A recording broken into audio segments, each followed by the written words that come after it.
Por favor, acompáñame a Éxodo capítulo 12. Éxodo capítulo 12. Esa es la página 67 si tienes una NBLA. Éxodo capítulo 12 es la página 67. Es un texto muy conocido porque es la institución de la Pascua. Veo todavía manos aquí para los anfitriones. No la bajes si todavía no te ha llegado la copia de la Escritura. Es la institución de la Pascua, un evento pivotal, un evento muy importante para la vida de los judíos, para la vida del pueblo de Dios.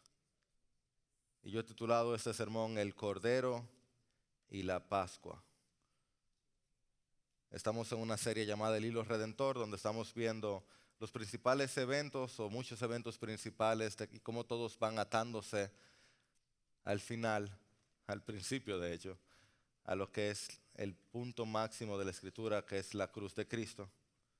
Y veamos entonces en la palabra de Dios cómo la Pascua nos apunta al Cordero. Esta es la palabra de Dios. Si la tienes ahí, puedes ponerte de pie. Vamos a leer juntos.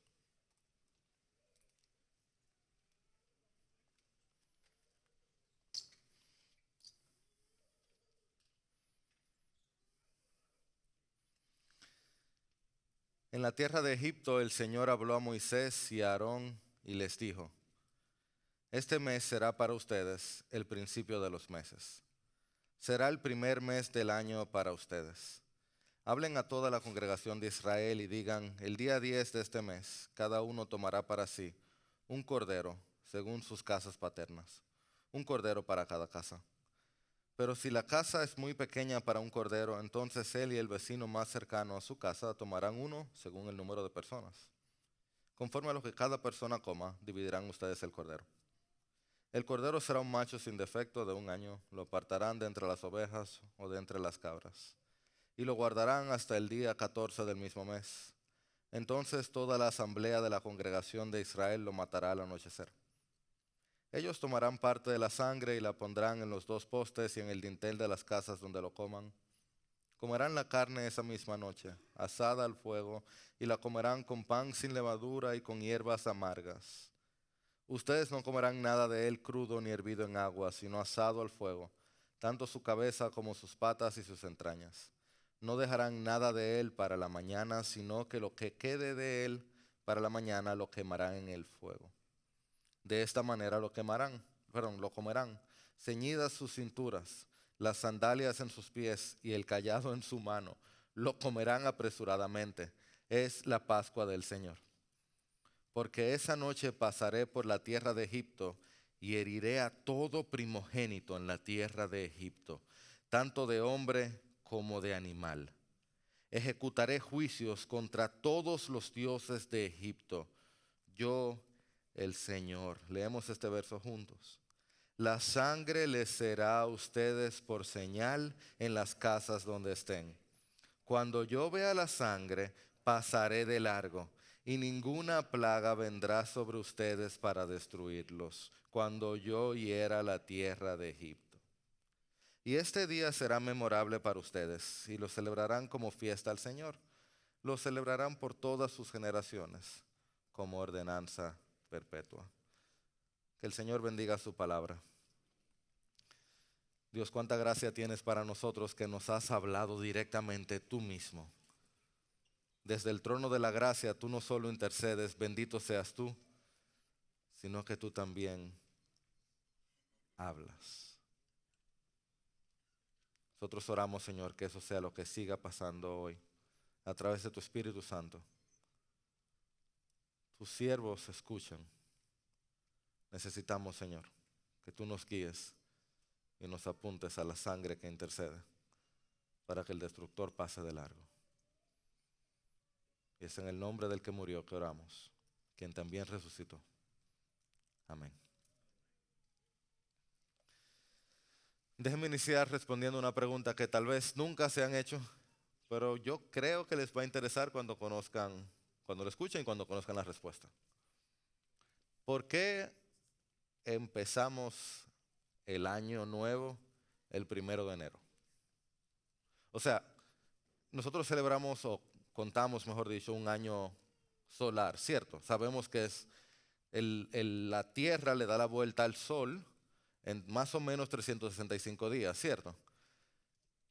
Ahora, ¿por qué decimos que es el 1 de enero que ocurre eso? No pasa absolutamente nada especial el día 1 de enero que no pasa el 2 de enero. No es que algo especial pasa entre el movimiento de la Tierra, que ese es el día que pasa por Júpiter. No pasa absolutamente nada. Y si tú lo piensas, aunque en Dominicana más o menos hace un poquito de fresco, y estaría bueno un poquito de fresco. Más o menos, yo estaba viendo el otro día en Instagram, me mandaron un reel. Usted sabe que los hombres nos mostramos amor mandándonos reel. Me mandaron un reel de una gente que se fue a la clínica, se hizo el enfermo y se fue a la clínica para coger aire acondicionado. En Dominicana hace un poquito de fresco en diciembre y enero. Año Nuevo cae como en medio del invierno. No es como un buen momento para Año Nuevo. Las culturas antiguas celebraban Año Nuevo, de hecho, en marzo. ¿Por qué? Primavera. Hace como sentido que cuando las flores están floreciendo, que ahí es que está empezando el año, y luego verano, y luego otoño, y te va preparando para el invierno. ¿Pero por qué en Año Nuevo? Los cristianos de hecho peleaban y decían que no, que iba a ser o en 25 de marzo, ya les explico por qué, o el 25 de diciembre por el nacimiento de Cristo, como se celebra. Pero resulta que hace 2000 y pico de años, un emperador romano decidió que cuando se iba a pasar del calendario lunar, que tenía 10 meses, al calendario solar, que tenía 12, en ese momento el año nuevo era en marzo. Él le agregó se cree que se inventó 2 meses, febrero y enero. Y él dijo, ok, vamos a empezar con enero, entonces. Vamos a empezar con el 1 de enero. Especialmente porque enero tiene el nombre en base al dios Ianos. Y Ianos es el dios de las transiciones, el dios de los umbrales. Marzo es en base al dios Marte. Y Marte es el dios de la guerra. Dice, no, yo no voy a empezar con guerra. Ustedes ven que los martes son como complicados. Yo no voy a empezar con guerra. Yo voy a empezar con transiciones. Y por eso decidió empezar con enero. Los cristianos no estaban de acuerdo con eso. Y por siglos y siglos y siglos, en diferentes lugares se celebraba Año Nuevo de diferentes maneras.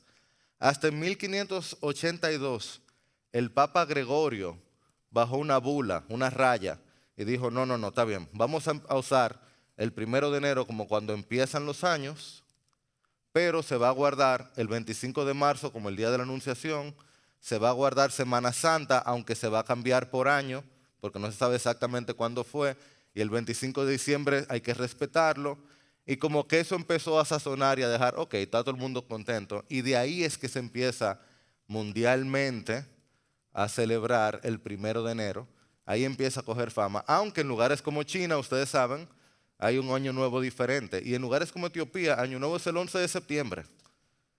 Porque no es que pasa nada full oficial. O sea, no le cantan ni que la mañanita a la tierra. No pasa nada oficial. No el cumpleaños de Dios. No es nada de eso. Pero Dios sí dice que hay cosas que debiéramos celebrar. Que valen tanto la pena como para empezar el año. A mí me llama tanto la atención que yo no creo que le importe tanto el año nuevo. Uno hace resoluciones de año nuevo y ojalá y algunos de ustedes están tratando de cumplir las suyas, ¿verdad? Ojalá y quede alguien que esté haciendo el plan del año de la Biblia, que lo estemos siguiendo ahí. Y si no, estamos a tiempo de mantenerlo y de empezar de nuevo. Pero ustedes leyeron el texto conmigo. Pueden leer el versículo 2, no está en pantalla, pero lo pueden leer conmigo. Dice aquí, este mes será para ustedes, ¿qué dice? El principio de los meses. Que para el pueblo de Dios, la Pascua era más importante que el que la tierra le diera la vuelta al sol. Dios nos está mostrando que debemos aprender a contar nuestros días por la liberación que Él trae en nuestras vidas.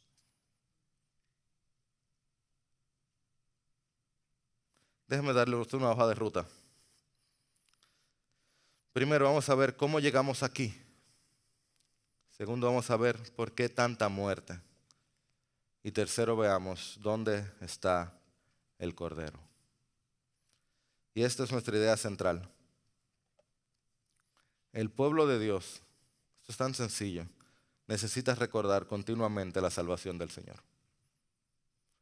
El pueblo de Dios necesita recordar continuamente la salvación del Señor. ¿Están listos? ¿Están listos? Óigame, este es posiblemente el sermón más sencillo que yo he predicado en toda mi vida. Y lo planifiqué así porque yo necesito recordar continuamente la salvación del Señor. Es tan elemental esto que a mí se me olvida. Este es nuestro 2+2. Veamos entonces cómo llegamos aquí. Dice el texto, en la tierra de Egipto, este ya sabemos quién es, de él hablamos siempre, el Señor habló a Moisés. Hablemos de estas dos características aquí. En la tierra de Egipto, el Señor habló a Moisés. Tú no puedes leer la Biblia muchas veces, no puedes durar mucho tiempo leyendo la Biblia sin encontrarte con el nombre de Moisés. Siempre hablamos de la ley, ¿cierto? La ley. Pero es la ley de Moisés. Es sin lugar a dudas, esto no está en conversación, el personaje humano más importante del Antiguo Testamento. Lo que lo hace uno de los personajes humanos más importantes de toda la Biblia. Solo hay otro que se compara con él, Pablo. O sea, la escritura tiene a dos gigantes humanos, Moisés y Pablo. Moisés es de la tribu de Leví y por tanto es un sacerdote, así como Aarón, su hermano que está aquí mencionado. Tiene que ser difícil ser hermano de Moisés. O sea, si tú crees que tú le tienes difícil siendo hermano de alguien grande, Aarón era hermano de Moisés. Y Aarón fue el primer sumo sacerdote de Israel, bien por él, pero Moisés era Moisés. Moisés fue también el principal profeta, fue el escritor de los primeros 5 libros, por eso la ley de Moisés. Él fue el hombre escogido por Dios para sacar a Israel del pueblo de Egipto. También tiene una película que se pegó y vendió mucho. ¿Ustedes la han visto? La película Muñequito de Moisés. ¿Qué hombre? Que dicho sea de paso, nunca llegó a ser quien fue si no fuera porque Dios tuvo que humillarle y mandarle 40 años al desierto. Antes de llevarlo por 40 años en el desierto con el pueblo de Israel, que pasó 40 años quejándose. Sin aflicción no hay bendición. Hablemos entonces de Egipto. El libro de Éxodo, este libro donde estamos ahora, nos muestra una historia increíble. Sí nos muestra cómo Dios preserva a Moisés y lo lleva desde el borde de la muerte hasta estar en presencia de Faraón.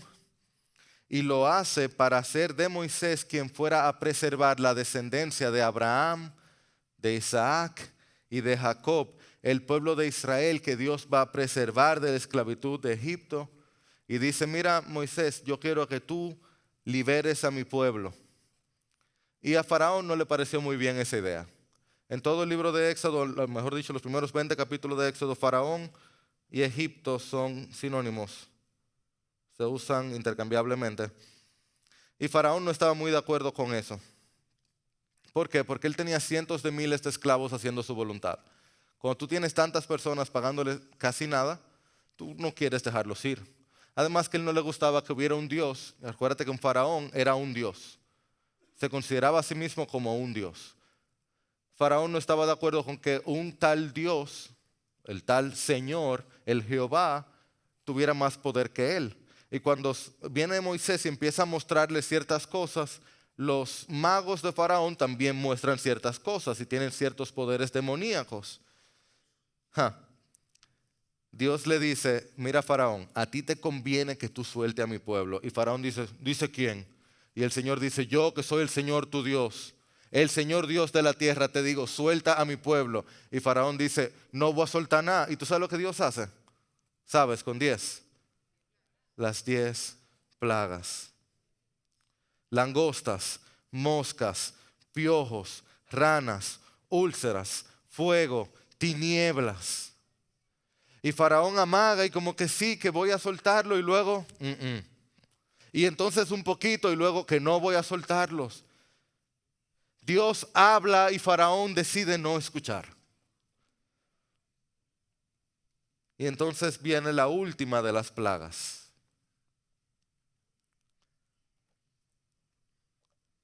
Donde Dios dice,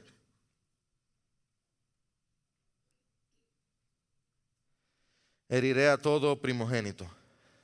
Wow.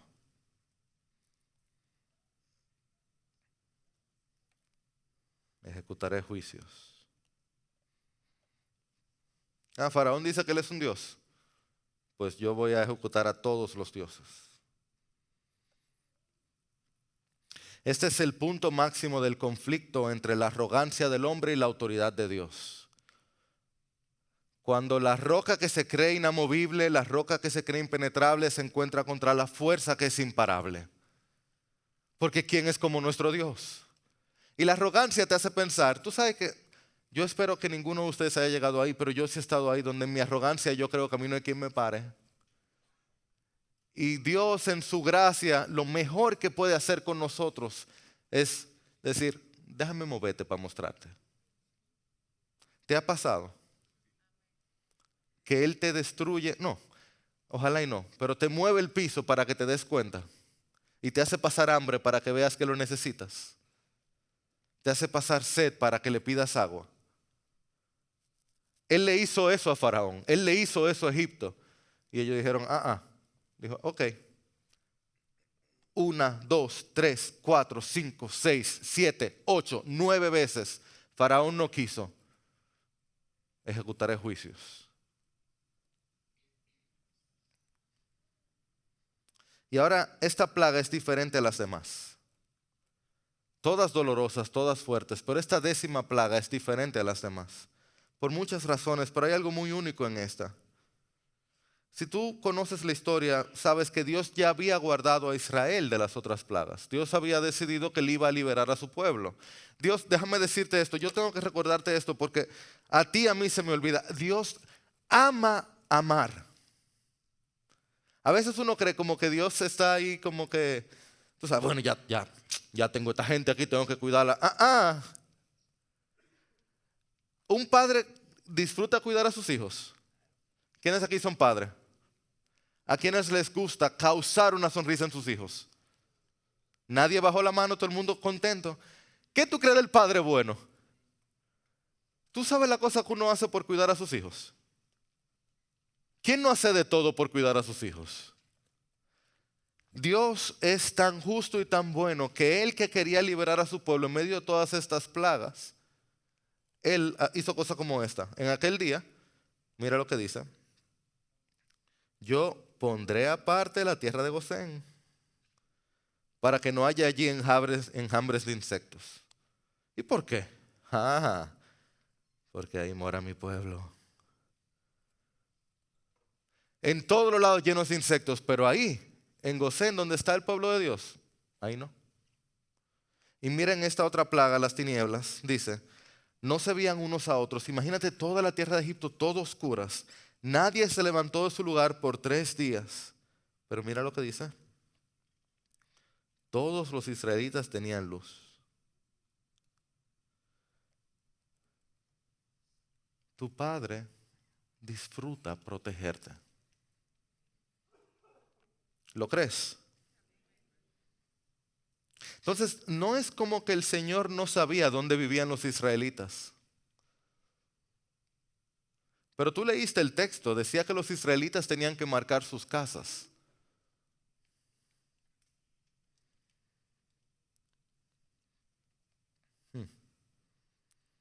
Compara esos textos con el nuestro. El cordero será un macho sin defecto de 1 año. Toda la asamblea de la congregación lo matará al anochecer. Ellos tomarán parte de la sangre y la pondrán en los 2 postes y en el dintel. Este fue nuestro texto. La sangre les será a ustedes por señal en las casas donde estén. Oye, ¿qué es la señal? La sangre. Cuando yo vea la sangre, pasaré de largo. y ninguna plaga vendrá sobre ustedes para destruirlos cuando yo llegue a la tierra de Egipto. Tantas cosas que sacar de aquí. Pascua, algunos de ustedes saben cómo se llama en inglés, ¿verdad? Passover, en hebreo Pesaj, literalmente significa pasar por alto, pasar de largo, es de esta palabra. Eso es lo que significa Pascua, pasar por alto, pasar de largo. Pero Dios no necesitaba saber dónde estaban los israelitas. Él sabía ya. Él lo hizo con las... ¿Qué está pasando aquí entonces? Y hay otra cosa más que ver aquí. ¿Quién iba a traer la muerte de los primogénitos? ¿Lo ven ahí abajo en el 23? Este versículo lo agregué, no lo leímos antes. Se lo voy a marcar. El destructor. NBLA, para ayudarnos, le marca el ángel destructor, lo pone en cursiva para que se sepa que le agregó la palabra que no estaba en el original, porque el destructor suena como, es como, imagínate que tú estás encontrándote con un problema y tú dices, no, mira, yo no puedo con eso, tráete al fuerte, el fuerte resuelve eso. O que tú tienes que romper una puerta y tú no tienes cómo hacerla, búscate la mandarria, o búscate el rompehueso. El problema tan grande que tenía el faraón, lo único que lo iba a resolver iba a ser un emisario de parte del Señor cuyo nombre apropiado para él fue el destructor. Ese era el nombre de lo que Dios le mandó, el destructor. La mandarria no fue suficiente, fue el destructor. Ese fue el nombre del emisario de Dios para resolver el problema que tenía la 10ª plaga. Ahora, ¿qué iba a parar a el destructor?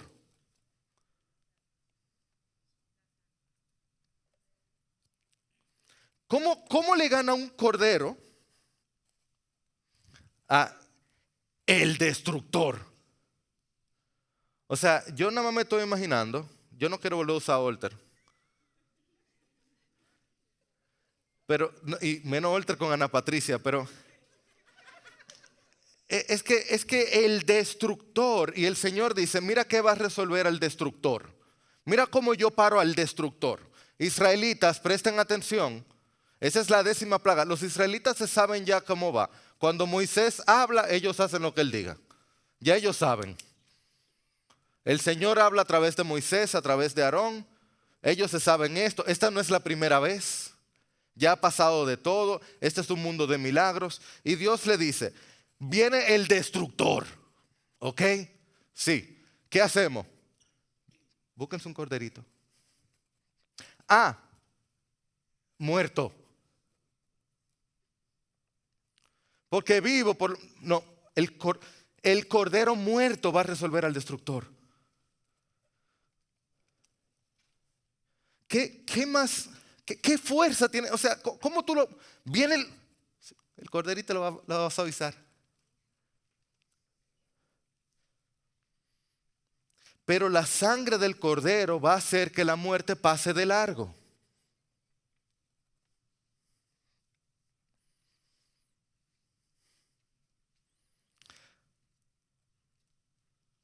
Y tu fe.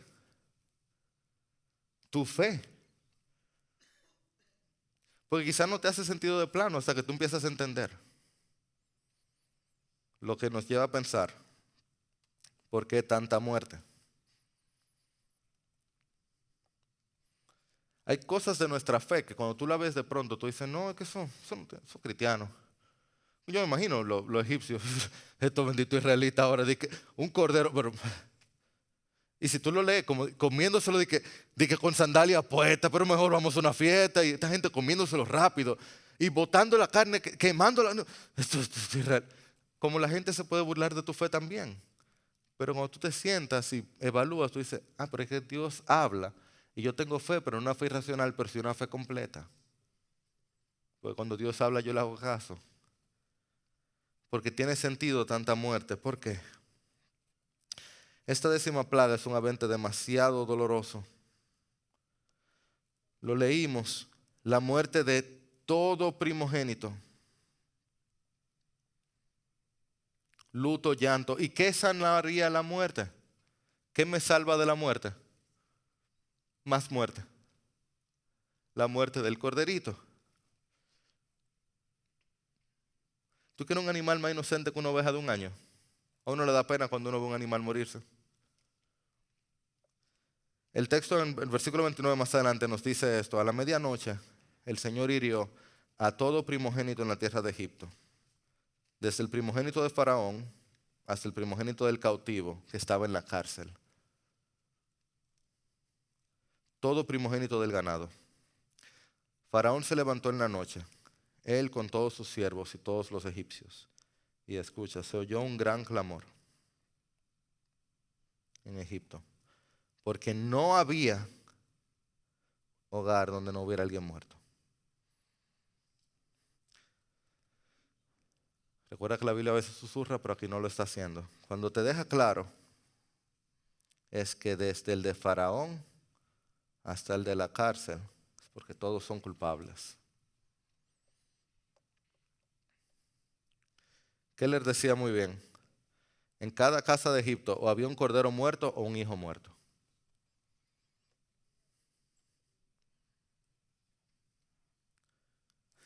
O había un cordero muerto o un hijo muerto. En cada casa del mundo eso es lo que hay también.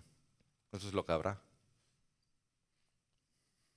La realidad es que si Dios es Dios, escucha mi iglesia, si Dios es Dios, si Dios es quien dice ser, si Dios vale la pena ser adorado,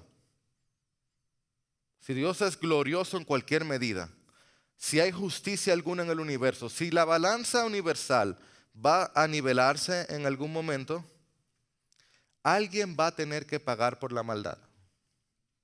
Va a haber muerte al final. O sea, la soberbia, el orgullo, la opresión, la injusticia, eso no se puede quedar así. Y nosotros lo sabemos instintivamente. Nuestra conciencia, nuestros afectos, nuestro corazón lo grita: justicia. Es como un grupo de niños de primero, segundo, tercero de básica, no sé. Imagínate que yo, un estudiante que trate mal a la maestra, trate mal a los estudiantes, sea uno de esos estudiantes insoportables y luego llega la nota 95. Todos los otros niños, ¿cómo se sienten? Pero ¿cómo así, profe? ¿Qué está pasando? Pero con esa forma de comportarse, con ese maltrato, con ese... Quizás no tienen las palabras para decirlo, pero instintivamente, en sus afectos, en sus entrañas, dicen: ¿pero y esto qué es? ¿Dónde está la justicia?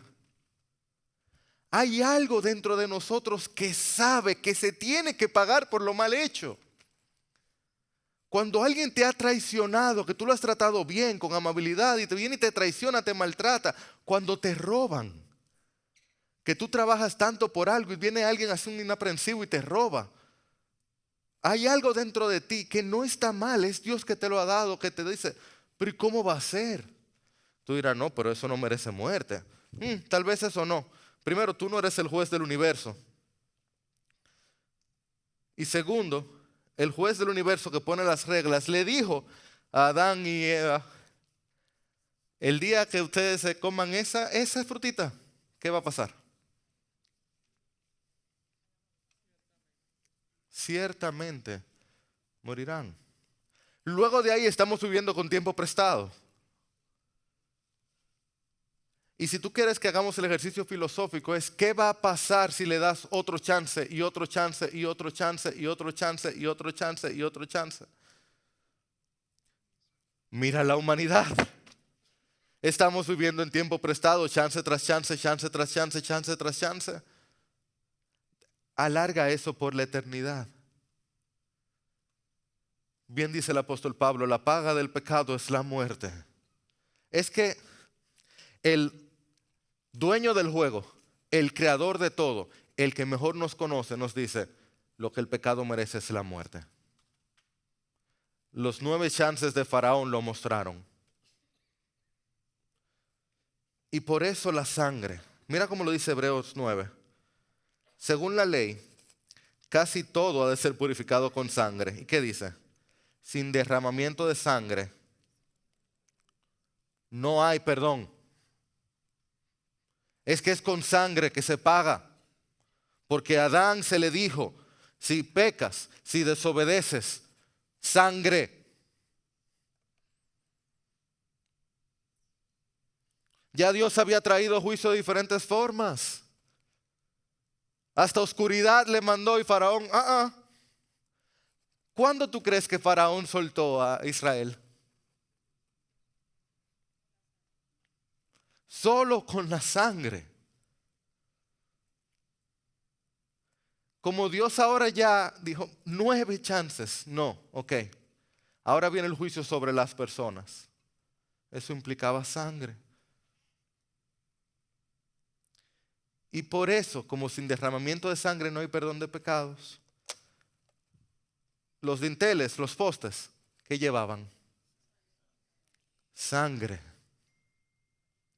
Al destructor, ¿qué nombre? Si era un ángel, qué bueno que no nos sabemos el nombre, ¿verdad? Pobrecito tuviera en una esquina en el cielo. Miguel, Gabriel, aquel, el destructor. El destructor se le dijo, mira, ve y haz lo que tienes que hacer. Haz tu labor. Donde haya pecado trae muerte, el primogénito te llevas esta vez. Pero si un israelita, cualquier israelita, cualquiera, no el más obediente, no el que tuviera la mejor familia, no el que tuviera más dinero, no el que mejor se hubiera portado esa semana, cualquier israelita en fe dice, oye, ¿quién me va a salvar a mí de un destructor así? Pone su fe, escucha la palabra, marca en fe las puertas con la sangre del cordero. El destructor viene con todo, ve la sangre y dice, no, ya aquí no hay nada que buscar. Aquí ya hubo muerte. Y sigue derecho, libertad, sanidad, salvación, vida.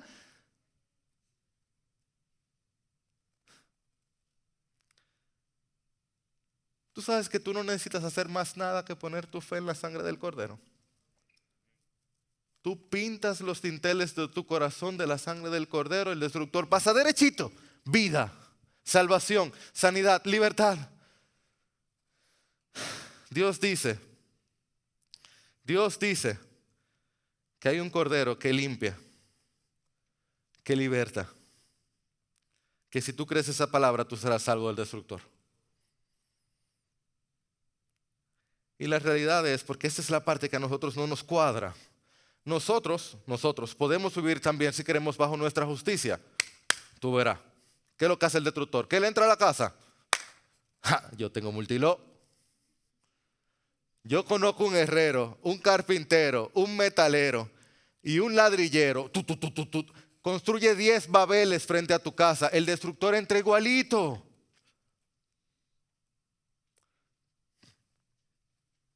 Tú puedes vivir bajo tu justicia o tú puedes vivir bajo su misericordia en fe. Tú puedes demandar justicia del otro, poner una carga sobre el otro, o tú puedes rogar misericordia. Dios está dispuesto a dar ambas. Él está dispuesto a dar ambas. Eso es lo que la Pascua muestra. No lo puedo decir mejor que Martín Lutero. Lutero decía, o el pecado está contigo sobre tus hombros o está sobre los de Cristo, el Cordero de Dios. Si está en tus espaldas estás perdido, pero si estás descansando en Cristo, eres libre y serás salvo. Elige qué quieres. O los cargas tú o los carga Cristo. ¿Qué quieres tú? Y alguien lo dijo mucho mejor que ellos. La paga del pecado es muerte. La dádiva de Dios es vida eterna en Cristo Jesús, Señor nuestro. Así que yo te digo, refúgiate bajo el Cordero, escóndete bajo sus alas, confía en su palabra, pinta los cisteles de tu corazón con su sangre, y el destructor ni te ve. Sigue derechito. Y tú solo recibes gracia. Porque entonces yo respondo a mi última pregunta, que ¿dónde está el Cordero? Y la razón por la que pregunto esto es porque en Dominicana, gracias a Dios, Año Nuevo es más como un sentimiento,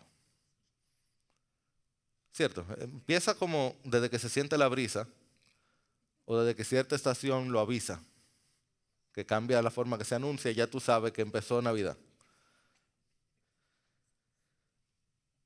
Y fin de año es más como un tiempo de festividad familiar y entre familia y amigos, ¿cierto? Es como más que un día festivo, es una festividad familiar. Y si tú leíste el texto, tú te diste cuenta que eso mismo es la Pascua también. Este año nuevo de nuestro texto nos muestra que es un tiempo de festividad, es una fiesta, que hasta nos dice que tenía que prepararse con antelación para que la gente no te preocupara en Año Nuevo. Aquí también hay una aplicación para algunos de nosotros, que en vez de disfrutar Año Nuevo estamos ansiosos. Nos advierte en contra del desperdicio. Por eso nos dice que contabilice bien para que no haya que votar. Nos cuida del aislamiento. Dice, mira, si hay gente que son muy pequeñas la casa, que se junte con el vecino y se junten dos casas. Y así no estén solas. Oye, la Biblia habla de todo. Hasta nos dice, nos recuerda que a Israel les recuerda, al pueblo de Dios les recuerda que el mundo no es nuestro hogar. Por eso dice que se pongan la sandalia, el cinto, tengan el cayado, porque les recuerda que esto es momentáneo. Y lo que no podía faltar, todavía hoy en una Pascua judía, es el pan, el vino y el cordero. Esta es la Pascua judía, la festividad, alta festividad judía. Y lo que está en el centro de la Pascua es la gratitud, la remembranza, el recordar la liberación del Señor. Es una fiesta de liberación. Este símbolo forma parte del pueblo de Dios desde aquel entonces hasta hoy. De este pueblo de Dios, del Israel de Dios. Porque así lo celebró nuestro Señor Jesús. Dice Lucas 22. Cuando llegó la hora, Jesús se sentó a la mesa y con él los discípulos y les dijo: intensamente he deseado comer con ustedes esta Pascua antes de padecer.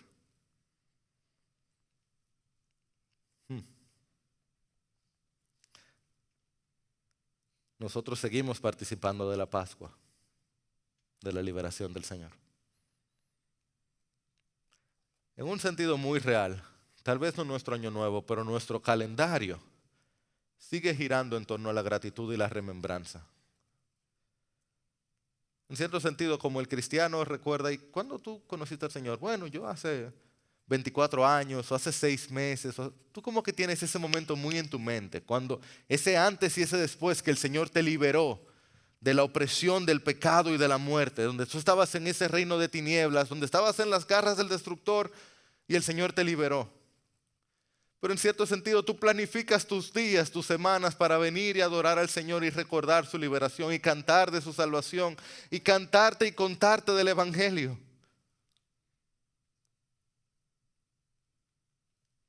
Y también nosotros una y otra vez vamos a la mesa y recordamos. Porque la cena pascual llevaba 3 elementos. Llevaba pan, llevaba vino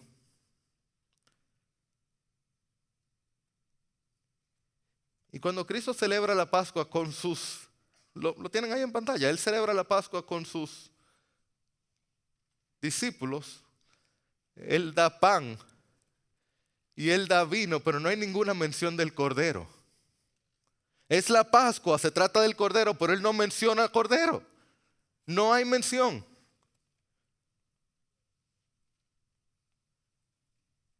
Cordero de Dios, que quitas el pecado del mundo. Bendito sea el nombre de nuestro Señor. Cristo Jesús, te damos gracias. Te exaltamos por tu liberación. Te recordamos como nuestro Salvador. Nosotros sabemos, Señor, en nuestro corazón y en nuestra alma, que fuiste tú quien moriste nuestra muerte, lo que nosotros merecíamos y merecemos hoy si no fuera por tu gracia. Y nosotros no sabemos, nosotros festejamos, nosotros no estamos tristes, estamos agradecidos. Estamos felices, Señor, porque tú no te quedaste en la tumba. Porque tú dices aquí en tu escritura que tú intensamente deseaste ese momento. Tú sabías, Señor, lo que iba a costar, pero tú también sabías lo que ibas a ganar. Un pueblo redimido, un pueblo agradecido, un pueblo transformado, un pueblo que celebra tu salvación. Eso somos nosotros, Señor. Y ahora que venimos a tu mesa a recordarte en gratitud, nosotros te honramos con un corazón agradecido por tu gran amor, que sí quiere vivir para ti, totalmente, en amor y con fe, porque tú resucitaste, nosotros también lo haremos. En tu nombre, Jesús. Amén y amén.